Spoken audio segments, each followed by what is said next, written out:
RTL2 Massif de Savoie. RTL2 coup de cœur. Les coups de cœur des médiathèques d'Albertville et du Gine. Et aujourd'hui, Hélène, vous nous emmenez faire un drôle de voyage.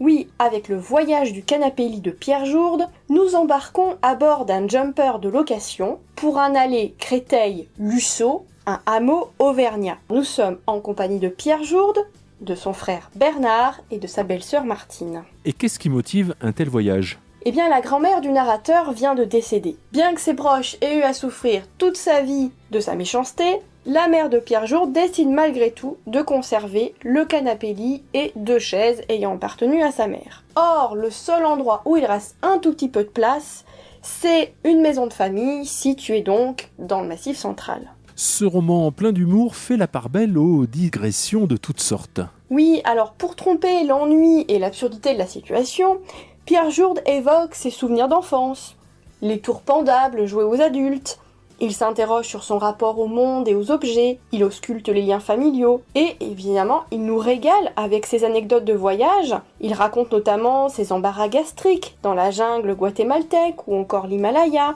mais aussi ses descentes périlleuses en canoë-kayak. Un livre que l'on peut qualifier d'autofiction ? Alors, l'autofiction est un genre qui mêle autobiographie et fiction, et ici, Pierre Jourde le pratique avec pas mal d'autodérision, puisque c'est un genre qu'il a beaucoup décrié. Et oui, rappelons que Pierre Jourde est écrivain, mais aussi critique littéraire, auteur de pamphlets sur la vie littéraire actuelle. Oui, c'est ça. Dans le voyage du canapé-lit, il raconte justement, avec humour, sa confrontation avec des écrivains qu'il a critiqués, ou les cérémonies à l'Académie française. C'est aussi un livre un brin moqueur à l'égard de la France des terroirs. Alors, Pierre Jourde aime provoquer et ironiser sur la France des petites villes et des ronds-points, mais il sait aussi rappeler l'histoire et les beautés oubliées de la France profonde.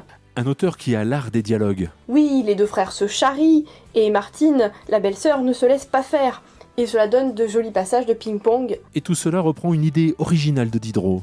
Oui, alors Pierre Jourde reprend le canevas de Jacques le Fataliste de Diderot, qui est un récit de voyage qui permet d'inclure à l'intérieur d'autres récits et des digressions ponctuées de dialogues.